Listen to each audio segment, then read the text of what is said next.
about teamwork, a little bit about leadership. Now, again, I'll tell you right now, it's not anything that you haven't already heard before. I'm not going to have a secret sauce, some Yoda mind trick of how to be a leader or what teamwork is. It's the same thing that you learned when you were growing up. I learned from my father. You never quit. You never give up. You work together. All right?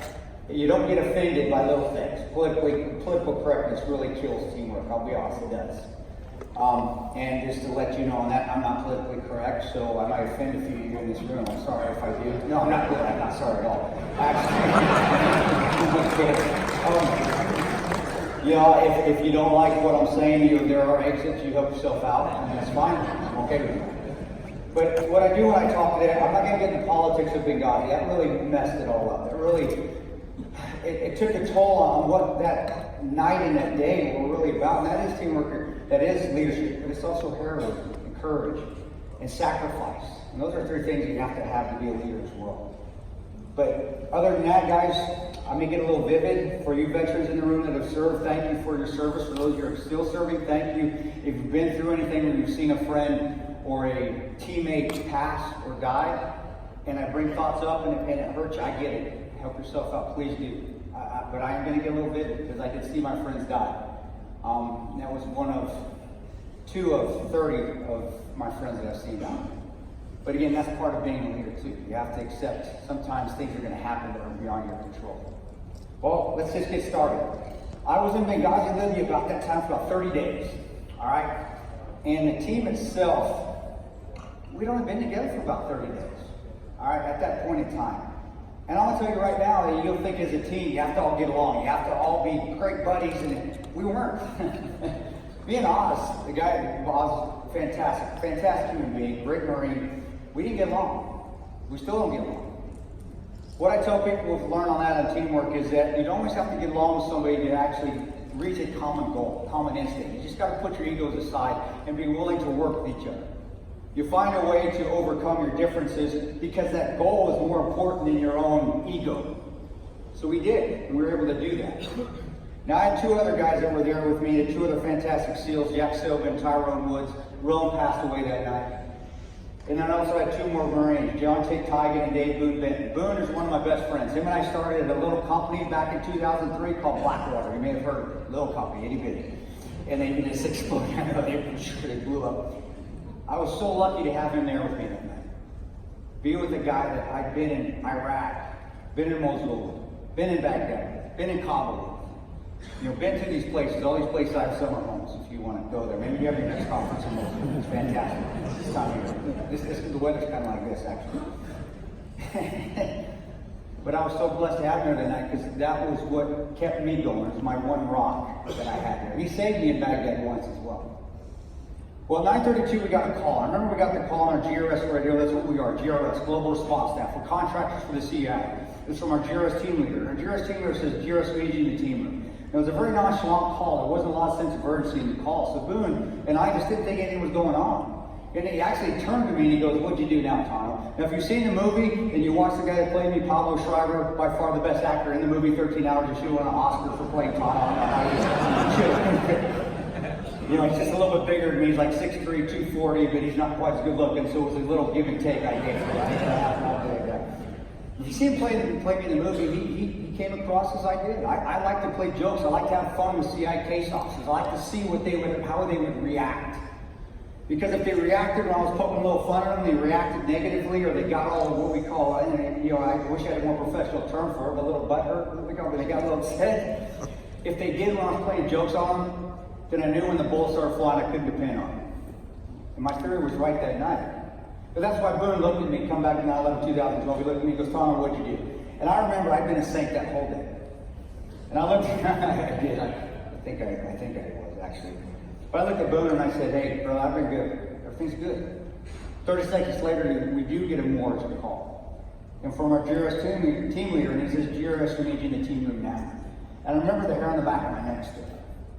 It's that feeling that you hear on the radio. They don't even have to say anything in particular. It's just that tone in that voice. You know something's going on. I remember I looked at Boone and he's smiling at me. And I can finish the sentences because we've been together for so long. And I look at him and I say, we can do something fun tonight. And I'm smiling just like I am now. And we get our gear, we head out the door. As we head out the door, you see the firefighter already at the U.S. consulate. It's 3/4 mile away. It's a State Department facility. We're at a CIA annex. It's not supposed to be there. We're not supposed to be known that we're there. But you're watching the firefight, and you're watching the tracers. You're watching the green, and you're watching the orange with the tracer. Tracer's a bullet that burns. So you can adjust fire because luckily for us, our enemy doesn't have the advantage of night vision like we do. But I remember looking at that just like I looked at other firefights when I was in Lashkar, another wonderful place, Kandahar. Other firefights I saw in Baghdad. And I remember thinking to myself again as I saw that, how beautiful is this? That's gorgeous. I allowed myself to enjoy those situations because I accepted that I was in that situation. Now I'm a Christian, worst Christian in this room. This isn't a Christian talk, it's not a God talk.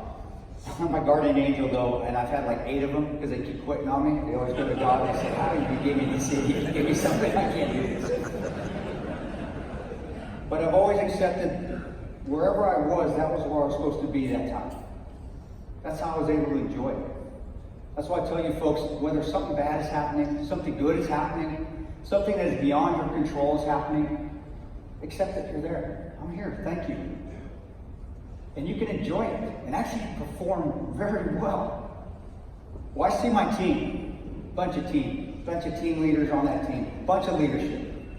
And I see doing what leaders should do at that point in time. When they're running around and they're getting their gear, I see Tyrone get his gear, I'm seeing him get the vehicle, I'm seeing Jack get his stuff, I'm seeing T get a 203 grenade launcher, I'm going to get the machine gun. Of course, I'm the smallest guy on the team, so of course I get the heaviest weapon system. That's just how it works. And we're ready to go. Because that team is doing what leaders should do at that point in time, and they're shut up. Shut up, do your job. I got a responsibility, do it. I remember I look at Tyrone, he's ready to go, he's got his vehicle, I see Tyrone, I see Jack, I see John take Tygan, I get my car's here, Boone's got it all ready to go. I look at Tyrone, he goes like this, I go like this back to him, I go to my chief of base, Bob, I go to my team leader, who's right here, and I go, hey, we're ready to go. Team leader looks at me, they look at me, they both just kind of froze. And then my team leader looks at the chief, whose name is Bob, and he goes, tell you guys I need to wait. And Bob looks at me. He looks at the team leader. He goes, you guys need to win. I stop. I go, I got it. And I walk back to my car. As I walk back to my car, Tyrone's saying, Tanto, what are they doing? What's going on? I said, well, Bob's telling us we gotta wait. So we wait. And we wait for 5 minutes. And then we wait for 10 minutes. And then we wait for 15 minutes. And during that whole time, I can hear Alec Henderson, who's barricaded himself in the Tactical Operations Center at the State Department facility, saying, GRS, GRS, we need you. GRS, we are overrun. We need your help now. And we can't do anything. We're following what we've been told. When he says GRS, you swore you'd get here, that's when I remember feeling everybody just saying, you know what, the heck with this. Yes, we're probably going to get fired, which we did. Yes, if we get killed over there, we have no insurance, which is correct. Actually, the Navy stepped in and paid for Bub's funeral in Paso that night. Yes, if we get hurt over there, we aren't going to have any insurance to help us out because we're disobeying orders, and that was right. Actually, Oz, who almost lost his arm that night, the Marine Corps stepped in and took care of his injuries. But it didn't matter. Love is unbearable that a man laid down his life for his friends. Sacrifice. That's leadership. That's teamwork. That's what you do. You're giving up yourself for your brothers and your sisters. You're putting their lives before your own. That's one of the standards of leadership right there. Unselfishness. And I remember I felt the whole team. You could just feel the team felt that way. Just, we gotta go. We gotta go. We're gonna go. At the 25-minute mark, I remember hearing Alec Henderson say, GRS. If you don't get here, we're all going to effing die. And I remember when he said that, I saw Tyrone Woods, who looked like Leonidas from 300. I mean, he was just jacked. Big SEAL Team 6 guy. Never catched his door open, and he goes like this to me, and all I saw was this big ham hock coming out the car door. And I remember thinking to myself, how awesome is this? I get to go to combat with Leonidas, and I go like this with my thumb up, and we start to move. And as we're moving, I remember thinking to myself, we're forgetting something. Our interpreter. We need Henry. We call him all in the movie. Now, he looks good in the movie. He actually looks like he can handle himself. He don't look like that in real life. He looked like Bob Newhart for me. And not the young Bob Newhart, the old Bob Newhart. And he was the most adorable little thing in the world I've ever seen. I swear I had to break up with him. I did when I left Big Guys. I broke up with this little, I loved him. But I remember I'm calling him on the radio because I know we need him. I've been through these situations before, through hard training, through going overseas and being in traumatic situations, stressful situations. I know that we need something else. We've forgotten something and I can just feel it. And I know we need him, so we stopped the car and said, I gotta find Henry, I gotta find Henry. I'm gonna think, I'm gonna have to run around this compound trying to find this guy. And I have faith though that I'm gonna be able to find him quick. It's amazing that if you have faith in something bigger than yourself, whether it's God, whether it's Allah, whether it's I don't know, the Hindu God, I forgot the Hindu God's name. Or even if that door, something bigger than yourself, if you have faith, it increases your luck. It's amazing how that works. Seen it many, many years overseas, the 10 years that I deployed overseas. It always happened that way. So I have faith I'm going to find this guy. As I step out of my car, I see Henry walking right there. I'm like, thank you. Going, hey dude, we need you. Now little Henry is not a combat term. He's an adorable little cute little Bob Newhart guy, but he doesn't know what he's doing in these situations. And he knows what I'm going to ask him, so I see his eyes just go out of the back of his head. And I go, we need you, man. I don't speak the language well enough. I don't want a blue on green incident. I don't want a friendly fire incident, which I've had before in other countries. And he looks at me and he goes, Tanto, I'm not a combat Turk. I'm not weapons qualified. And I remember I took my pistol out, I handed it to him. I said, you're not going to get your stuff. He was the most brave person that night. It wasn't the SEALs, it wasn't a Ranger, it wasn't a Marine. It was a little Bob Newhart. It was the most brave guy out of the whole team that night. I remember he took my pistol, he did a 180, he ran back into building C where all of our gear is. Now I remember Boone got out of the car. Boone's just looking at me, and Boone just states the obvious, or he just looks at me, he's just shaking his head like this. And I remember I'm looking at him, and I go, he ain't coming back, is he? I just lost my pistol tonight.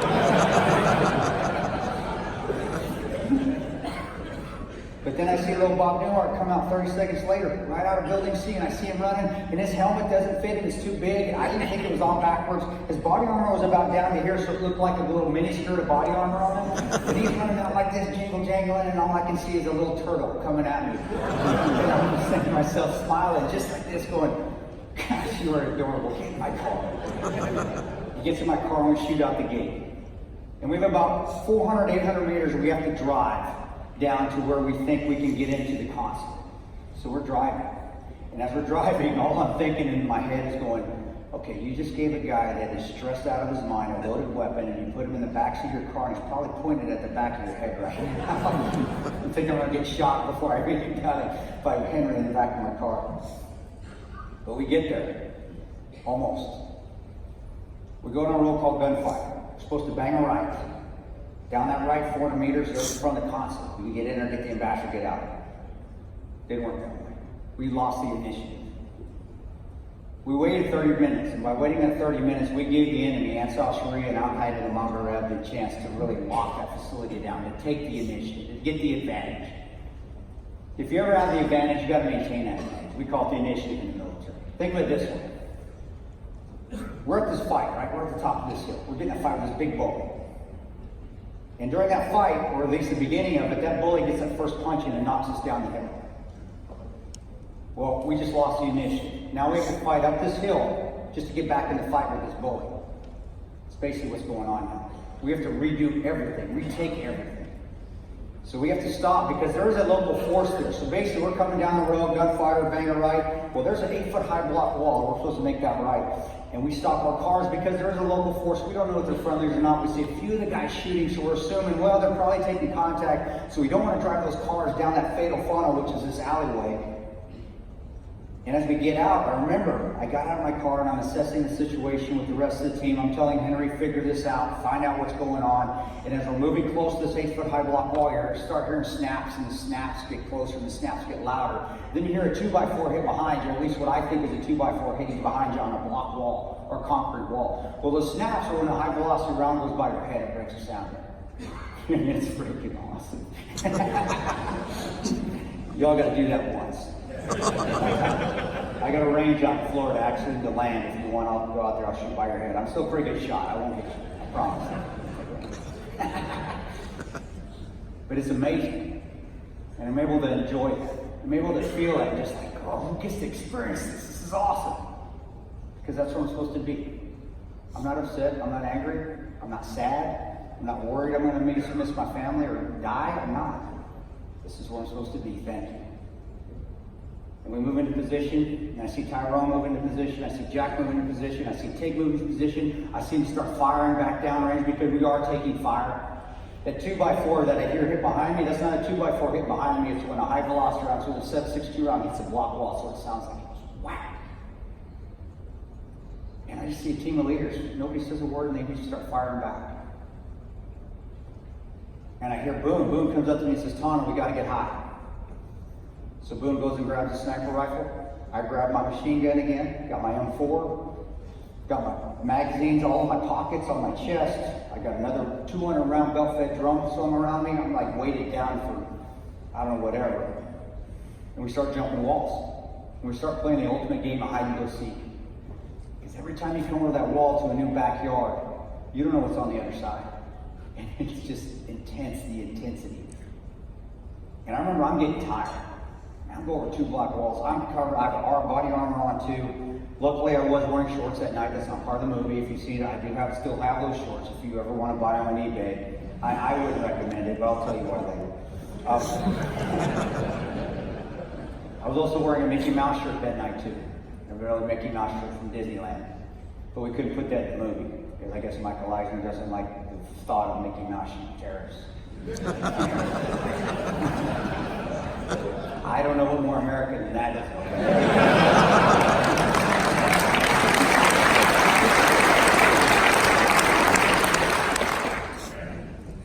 But every time we jump over those walls and I'm getting tired, all I'm thinking back is the Ranger School. I'm thinking back to Mountain Phase of Ranger School. I'm thinking back to going up Mount Iona, that very, like the second day we were at Mountain Phase.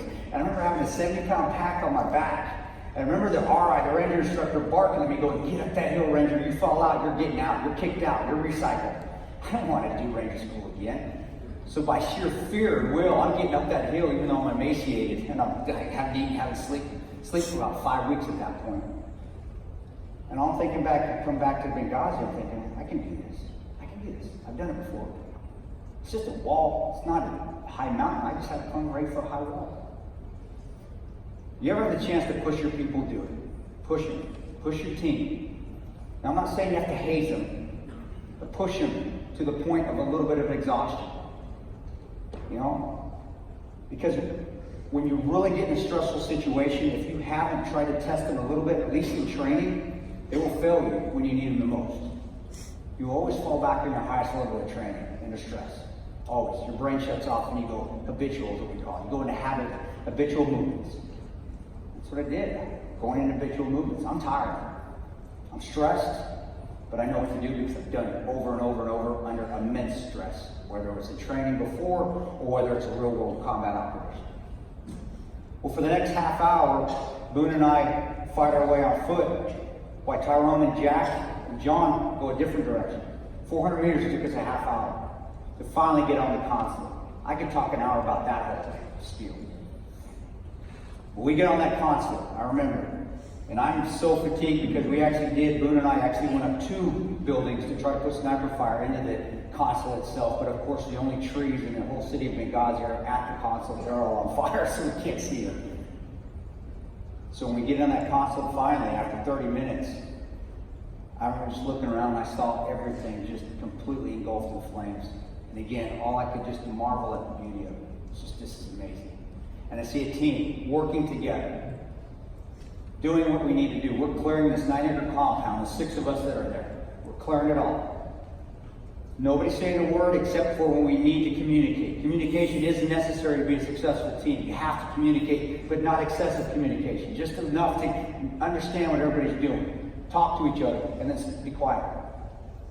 No unnecessary communication at all. And at about 11:30, after we've cleared pretty much all the compound, find 5 survivors, it's hard for me to talk about right here. I remember Boone come up to me, and he goes, we lost one. So I was taking a knee. It was my turn to pull security while somebody else ran in that burning building because he kept taking turns going in and trying to find the survivors. And he said, we lost one. And when he said we lost one, my heart sunk. It is. It's hard. It doesn't matter how many times you lose a friend or how many people that you see pass away, die. When that words and you think somebody else is gone, it still resonates with you. It hurts. Just put it simply, it hurts. And I'm looking at him and he's losing control because he's angry. He's like, dang, if that effer just would have let us leave on time. That SOB just would have let us get out of here. We'd still be alive. And that's when I'm like, oh my gosh, so maybe it's dead. I went, who did we lose, brother? And he goes, the IT guy. We lost the IT guy. I couldn't remember who that was initially. It kind of hurts me to this day, I forgot. And then it hit me, it's Sean Smith. I go, dang, Sean. Where's a finicky animal?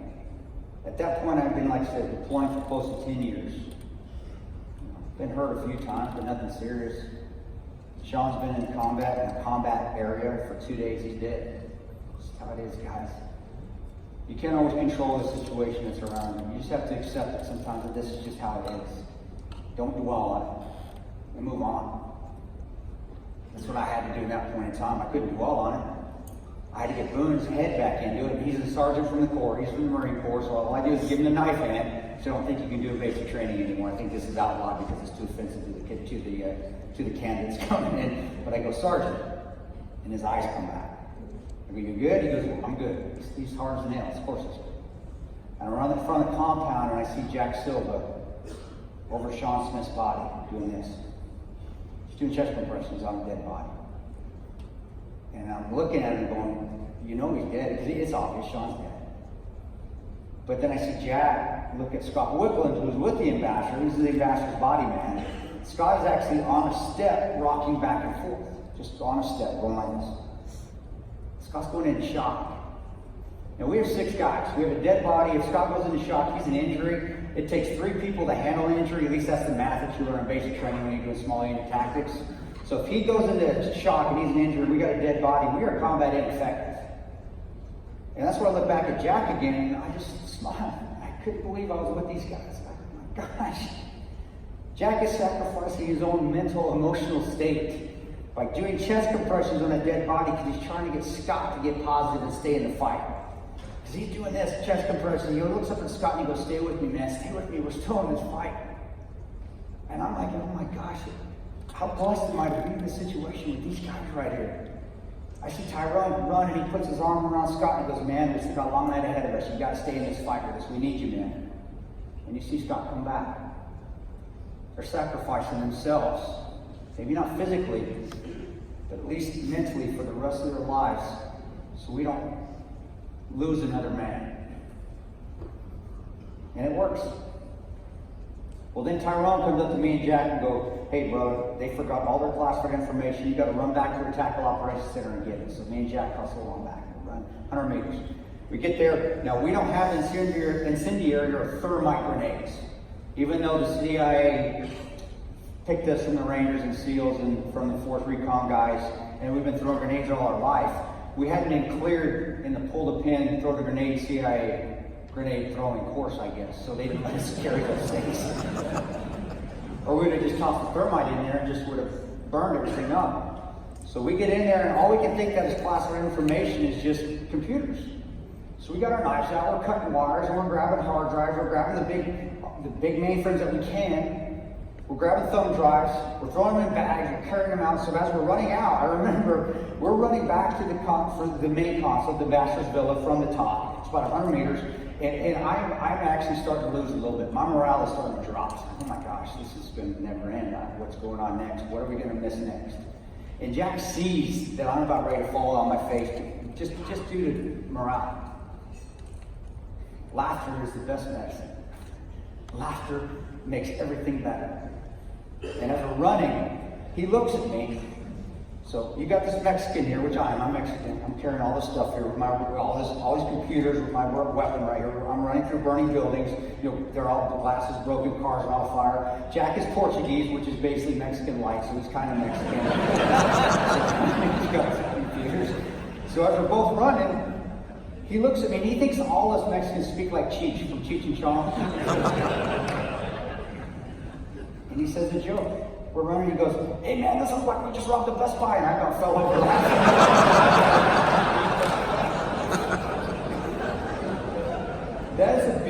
13 hours that Michael got right, and Mr. Bay got right, and needless to this, because we were consultants on the entire thing, is that you get a lot of good war movies out there. You really do. Black Hawk Down, Lone Survivor, great movies. But they miss the humor that goes on. And these guys that have been in combat, you know this. There's so much just inappropriate jokes or laughter that go on to keep the morale up, and we got that at 13 hours. I was proud of that. They didn't put the Best Buy joke in there. I'd probably be a spokesman for Best Buy right now. But it worked. My morale came up. I started laughing. Picked me up, and we're going to need it. But we throw the classified information back to that SUV, and we're getting ready to head out of there. And I go pull security again because we still haven't found the ambassador. Jack tells the State Department guys, because they're loaded up, he goes, you guys get out here. When you get out, though, make sure you go left towards Gunfighter. Do not go right. You all that seen the movie, you know what happened. If you haven't, and you watch it, you understand where I'm coming from. I can't get into it a whole bunch because I still have enough time. But I go to my spot, and I pull security again, and there's a big explosion. Boom, blows up. Now, this explosion, I'm here on the backside of this villa. It's a little bit farther down this wall, so it's an angle, so I don't catch any shrapnel, but I feel a little bit of overpressure from the explosion. Now, I didn't know what it was, so as immediately as the boom goes up, boom, I come up like this with my gun, and I see a Libyan come out of nowhere. There's Libyans everywhere on the compound now. They were just like all come back onto the compound. We don't know who friend or foe is, we have no idea. So this guy comes out of the corner, my gun comes up, I see a guy run, and he's holding his arm right about the wrist level like this. Except where that hand should be, there's no hand. So I come up like this, he goes by me, it's like a carnival game. I'm just catching the silhouette as he's running by me, his profile. And his buddy comes out of that same corner over here, and he's running after him like this. You know what's in his hand too, right? It's his buddy's hand. He's holding it. So I'm looking at this guy, he's running by no hand, his buddy comes out running after him like this, holding his hand in his hand. And all I can think of is, hey dude, stop. Your buddy's got your hand. Go back get it. Your brain's trying. I did do one speech where a lady in the audience said, oh, that's offensive. That's offensive. No, it's not. It actually was quite funny. You're trying to figure it out. Dude, go. Because you just don't know how to, your brain's trying to figure this out. And I say that to him, and I go, what happened? I don't even know if they speak English, and he goes, grenade. I go, oh. Put my arm, go up and down and go up. Don't throw grenades at us anymore, don't blow your hand off. Rub some dirt on it, you'll be all right. Get out of here. And I pull security again. And there's a big explosion. This one's closer. And this one knocks me down. I catch some debris off the building. But this time I heard the first explosion. RPGs, rocket grenades, they don't go shh. You have to do that in the movie and show vapor trails, or else you would never see what was going on. An RPG explodes, and then it explodes when it hits. You don't see it. You never see it. And I heard boom, and I heard boom, and that one's close. And I know it's an RPG, and I get up, and all of a sudden the snaps start again. We're getting shot at again. And all I remember is I come out of that corner of that building because it's not offering any protection, but I can't see that back gate that's been left open. So I get out in the middle of the open, and I just take a knee, and I just start shooting as fast as I can. Make sure nobody gets through that back gate. Every muzzle flash I see, I'm just putting rounds on it. And I felt fine. Like I said, I said it in a Christian talk, but I'll tell you, if I ask me, what'd you feel when you're out in the open, you're getting shot at, and there's snaps going over your head, and there's things going everywhere? I said, I felt good. I felt like there was an orange, golden cocoon just right over the top of me, and I was like, you're good, you're going to be fine. And I just kept shooting. Have faith. Have faith. I haven't felt it every time that I was in a situation, but that night I did. And I see a muzzle flash right by my ear. It's an AK-47. It goes wham, and my ear goes, because my eardrum just blew up because the muzzle's right next to my ear. And I look, and there's this little Libyan that came out of nowhere, and he looked like he just come to this conference this morning. Nice button-down shirt, nice slacks, shoes. Looked like he carnauba waxed his AK-47 because it's all shiny and metallic. And I look at him, and I'm thinking to myself, ain't this the damnest thing? God just gave me a little Libyan angel and put him right next to me. And he's fighting with me. And Boone's comes and takes a knee right next to me, and he's shooting with me. And I look up on the building that's on fire, the villa that's on fire, and I see a muzzle flash. And it's the Marine, it's Tig. He's up on that building that's on fire. Now we got to Germany the next day. Because he's a Marine, and you Marines, sometimes your brain synapses just don't fire correctly, they don't touch as they should. I had to ask him. I go, dude, you did realize the building was on fire, right, when you got up on it? And he said what a Marine would say. He said what an infantry Marine would say. He goes, yeah, because it's a better fighting position. Always give of yourself. Be willing to sacrifice yourself for the good of others. He was willing to lay down his life for ours because it was a better fighting position. He was right. I will always go to combat with the infantry and marine, always. Because they will always put themselves on. That's how you should have every time as a leader. Always do. But we have to get ready to get out of there. The State Department guys took off. They went the wrong way. They did go right toward a road car called Adidas, and they got hammered. They got crushed. Watch the movie. I don't know how they survived. That vehicle was still burning the next day when they rolled into our compound.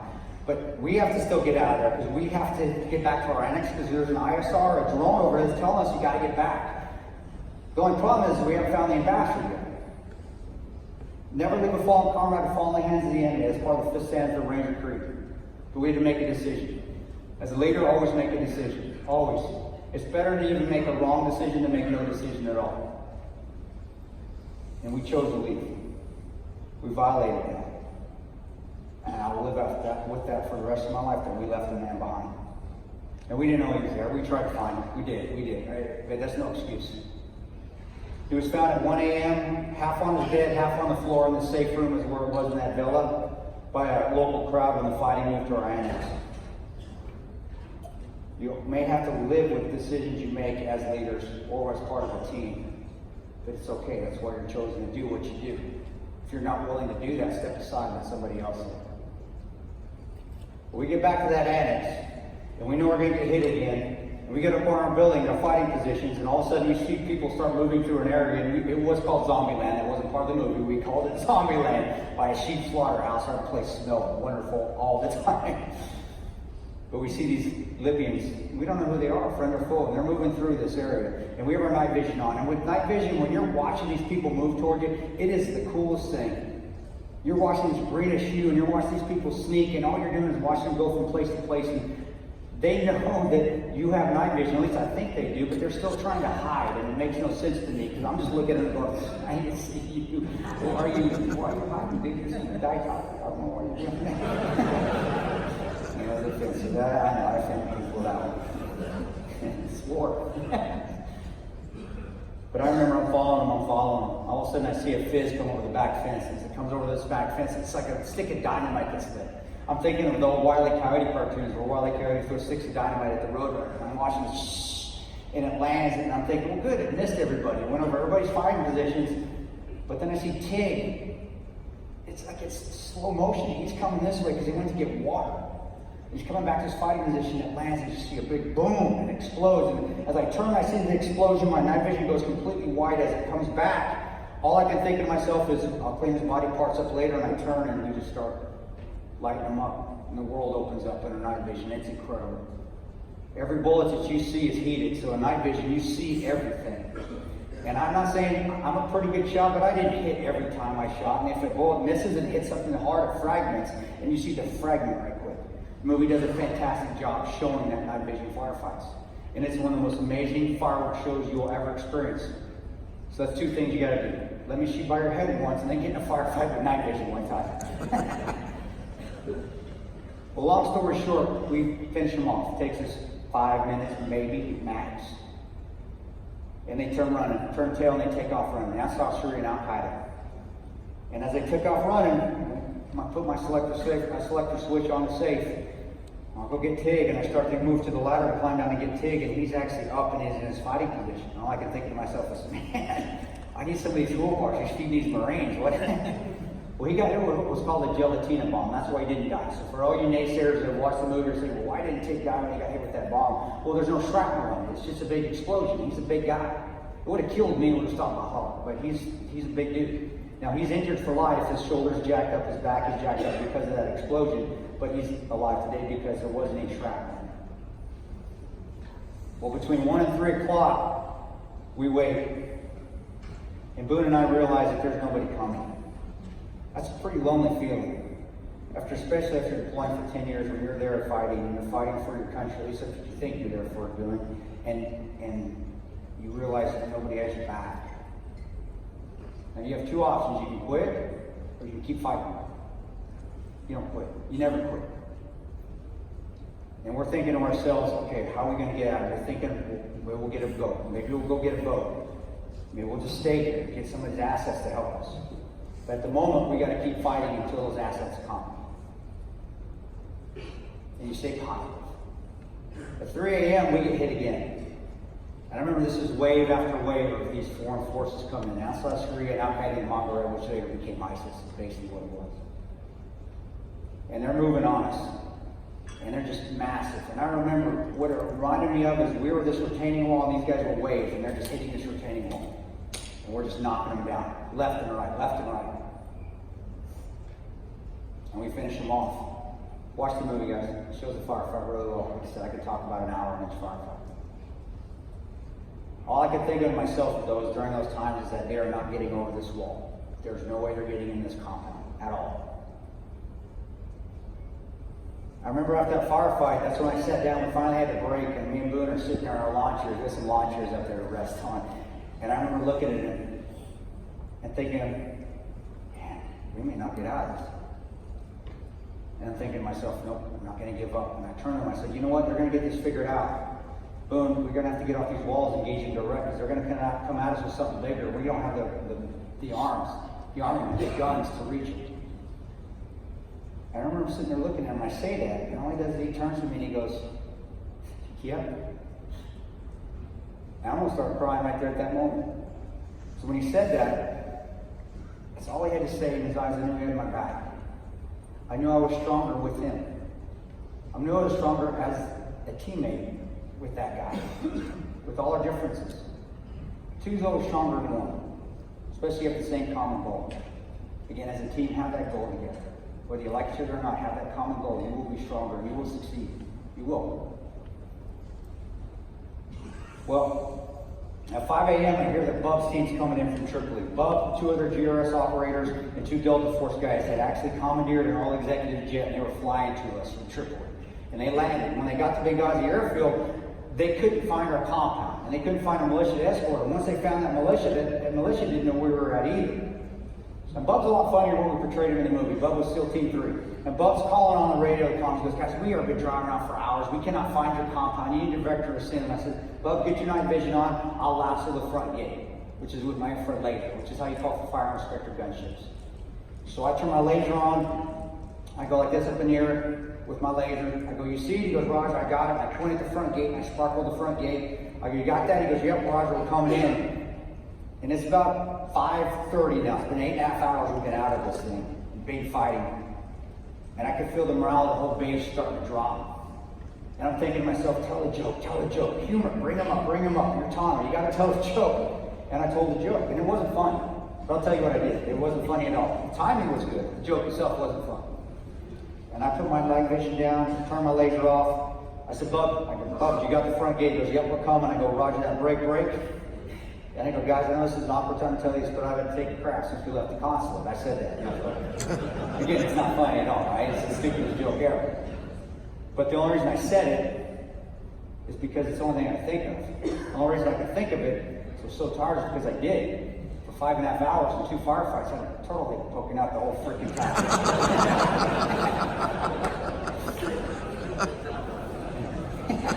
That's all you don't want to buy my shorts, guys, if I sound like I made fun of myself. Leaders, Ranger Battalion, we were taught as leaders to make fun of yourself. You always make fun of yourself. I had the greatest leader in the world to learn from when I was a private at Ranger Battalion. His name was Lieutenant Colonel Stanley McChrystal, who now is General Stanley McChrystal. He would make jokes all the time. Self-deprecating humor. If you're in charge and you are not able to make fun of yourself, take a look in the mirror. Take a step back and check your ego. If you can make fun of yourself to pick others up and you're in charge, those people will follow you through Hell's Gate. I promise you. And that's what I did. And it worked. I could hear Jack laughing. I could hear Boone laughing. I heard people on the radio going, oh man, too much information. You should have said it. We were laughing. And we were going to need it. Bub's team finally reaches our front gate. And Bub comes up to Building C. Building C is about halfway between the stage and the back of that room. I see it, Building C. I'm on Building A. So Building C's right there. I see Bub, I see Oz, I see Dave Lubin, and I see Tyrone. And my night vision is still on, it's still night. like turning into early morning nautical twilight, I think that's what they call it. I mean, I've been out in the military so long now. But I remember I heard a shh. It did sound like a mortar. And I went, did you guys hear that? And then it just hit me. It's like, gosh, it's a mortar. And I've heard mortars for a long time. It just didn't sound like a mortar. To this day, it didn't sound like a normal mortar. But I went, mortars, take cover. As soon as it said take cover, I saw the first one go boom right off the backside of the building C. And I saw Tyrone spin, and he's starting to light up the world with that machine gun. He goes what we call cyclic, which means he holds the trigger down. And he's just ripping people up. We're getting hit for the 5th time now. And I see Bub shooting, I see Oz shooting, I see Dave Uba shooting. I start shooting, and I turn around to make sure nobody's coming from our 6 o'clock, our rear. I got rear security, and I'm expecting to see the whole city of Benghazi just jumping over our walls, and I don't see anybody. So I turn around, I start to shoot again, I see another one go boom. And my night vision goes white. As it comes back, the guy's out to fight. Dave Uba had taken his helmet off before that mortar hit because he was tired, he was sweating everywhere. And he hadn't got time to get it back on, so when that second mortar hit, the shrapnel caught him in the face, and he's out of fight. You gotta keep fighting on, you can't give up now. You gotta take care of yourself. We're still in the middle of it. I'm just shooting over their heads again. I turn around to make sure nobody's coming from our 6, and I come back around again. I see a boom, boom, boom, 3. 3 large just flashes of light. And as my night vision comes back, I see pixie dust. Because of all that charged debris. And my team's gone. I mean, I see nobody. But my brain is telling myself, your team just got turned to dust. And I put my head down for that. I did. It's one time I went, I can't beat this, don't have any air support. And God said, get your gun up, Ranger. I got my gun up and I kept fighting. I've said it how many times now? I'll say it one more. You never quit. Doesn't matter what you're faced with, you never give up the fight. Once you give up the fight is when you've lost. And I keep fighting. That militia that escorted Bub's team come, they took off. So they were sitting on my front gate, they took off, and I thought they were running away from the fight. They weren't. They actually went and took the mortar team out for us. That's how come we didn't get hit with any more mortars. And the ironic thing about that militia is they belong to Omar Gaddafi. We were saved by Omar Gaddafi. That was why we were there, right? To take him out. I think y'all are smarter than that. You know, that's not why we're there. Well, I see Tig get up on that rooftop. Now, when we were in Germany, I asked Tig the next day, what did you see when you got up there? Well, he goes, I got up there and I saw Oz. Oz is actually, his arm had almost been severed off. And he was trying to get a tourniquet on that arm. And he says, I go over there, I turned it down on Oz. He says, can you handle this yourself? Oz says, yeah, I got it. And Oz is still trying to turn it down. Tig leaves him. Tig goes and checks on Tyrone. He's in the fetal position. He says, Tig rolled him over, said he gave that last final breath. He died. He says, I checked his vitals. He was dead. He goes, I went to Bub, flipped him over. He says, I checked Bub's vitals. He said, he was dead. I went to Dave Ubin. And he says, I saw Dave and I saw his leg this way and I saw his arm this way. And he says, I put tourniquets on Dave's arm and Dave's leg. He says, then I went back to Oz. And actually, this is when we started laughing in the bar. And you think, well, why are you laughing? That's a horrendous situation. Well, because Tig says it went back to Oz, and he couldn't get Oz to stop doing this with his arm because he thought it was so cool he could do 360s with his arm. You Marines are nuts, man. And he goes, he kept saying, stop playing with your arm. I got to help you down. You got to stop playing with your arm. It's going to come off because it's just ligaments and rubber band. Keep spinning that thing. And I said, well, how'd you get him to stop playing with it? This is how you get a Marine to stop doing anything. He says, I told him if he kept playing with it, he'd go blind and he'd stop.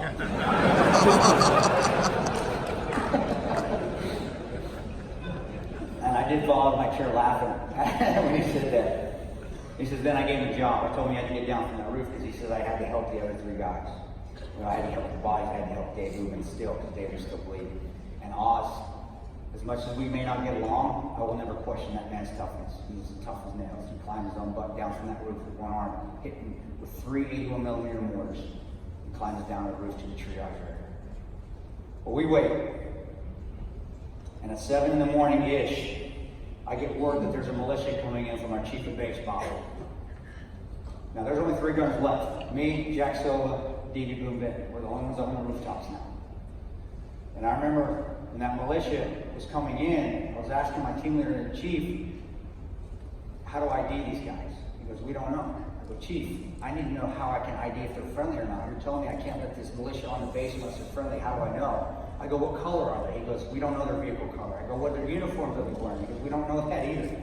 I said, how many? He goes, 30 to 50, including technicals. A technical's a truck with a machine gun and an aircraft gun in the back. I go, do I have any communication with him? He goes, we don't, we lost him.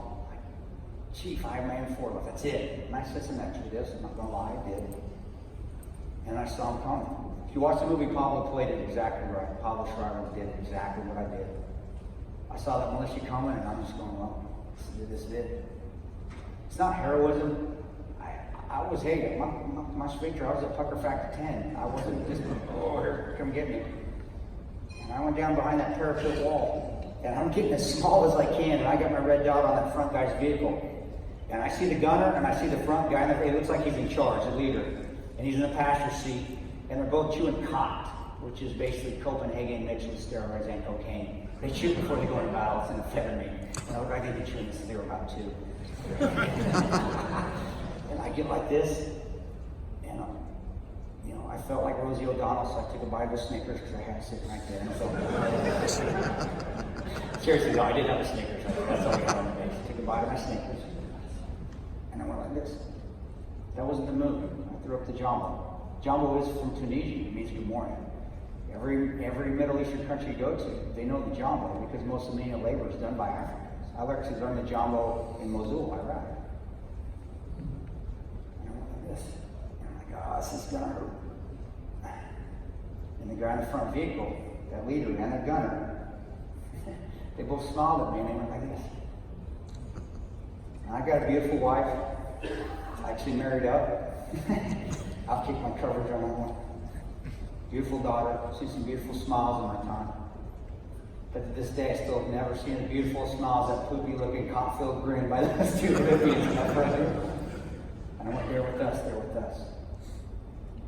And Boone states the audience, he yells at me from his rooftop from building C. He goes, where were these guys at 9:30? I'm like, roger that. Gaddafi's buddies just went and got more of his militia and they came back and saved us twice. So we got saved by Gaddafi again.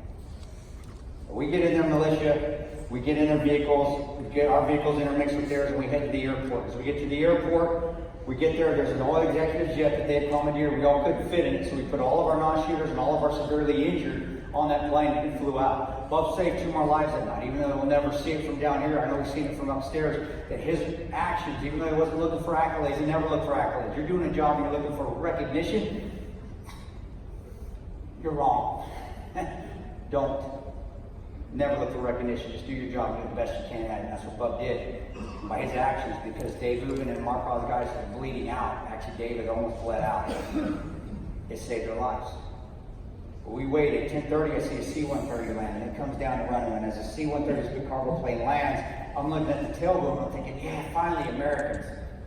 And I see the flag on the back of that tail boom, and it's red, green, and black. It's a living flag. I'm like, still no Americans. And it lands, it goes right by us. And I look at my team and I go, is that for us? He just gives me the shoulder shrug. Goes and parks, it turns its engines off. Long story short, just because I'm about out of time, guys. That C-130 that land shut its engines off wasn't for us, it just showed up. Have faith. Increases your luck. We went down and talked to those pilots and the crew to get that plane back turned up, turned on, turned around, and we got on the plane and flew to Tripoli. We get to Tripoli, take a couple hours off, get some new clothes because I lost everything in Benghazi. And then we got on the first U.S. aircraft I saw, C-17 flew by Eric Stahl, and we flew to Germany. Got off the plane in Germany. The first people that met us were the USO, fantastic organization. The lady from the USO comes up to me, she goes, what'd you lose, son? I said, ma'am, I lost everything. She says, she handed me a piece of paper, she handed me a pen, she just write it down. I said, okay, I think I'm wasting my time. So I write it down, I hand it back to her. I go to my room. About 2 a.m., there's a knock on the door. It's a lady from the USO, and she hands me bags of stuff. She goes, here. And because we're an Air Force base and not an Army or Marine base, they have a Saks Fifth Avenue, Macy's, and Neiman Marcus.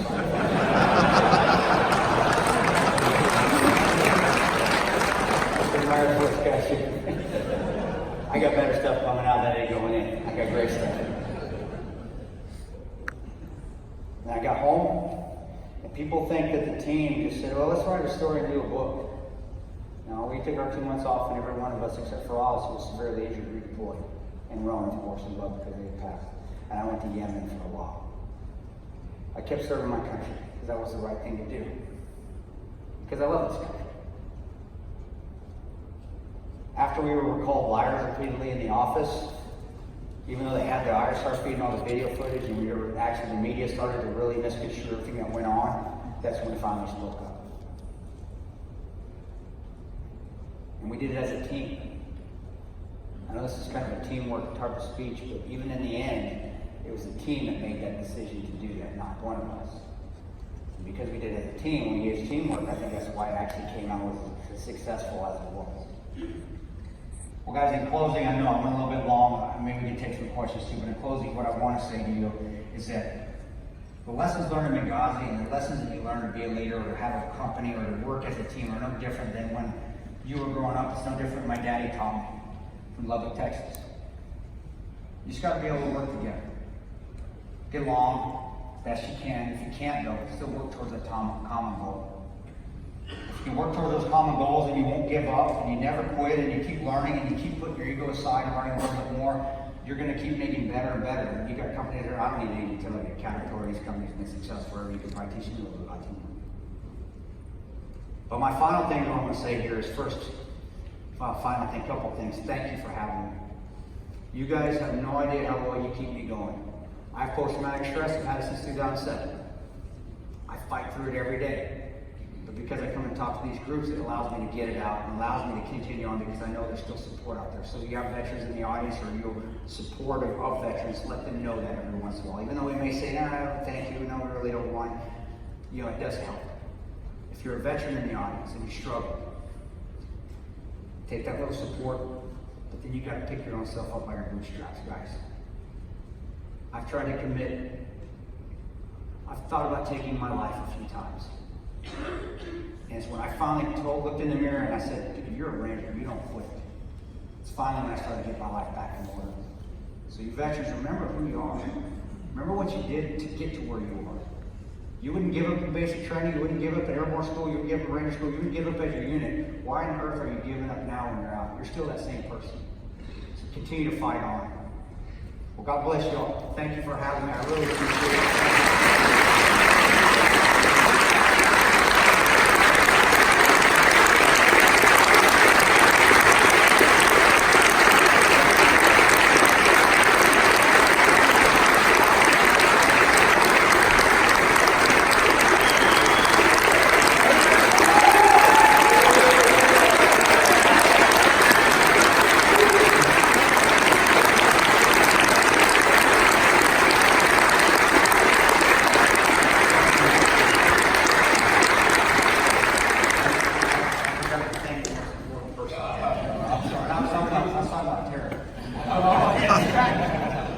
Thank you, sir. Thank you so much. So, Chris, thank you for such a vivid depiction of a real-life story of what our military heroes go through. So, we can't thank you enough for that. Chris cares about the military and their families. He started a foundation called the 14th Hour Foundation. The foundation was created for the purpose of providing honor grants to the individuals and immediate families of those that have served and sacrificed to protect the American homeland, and to other charitable organizations that support and promote awareness of the same. Chris, on behalf of the Board of Directors and all our conference participants, for kicking you off for our conference with such an inspirational talk, we'd like to present to the 14th Hour Foundation a check in your honor for $5,000. Thank you.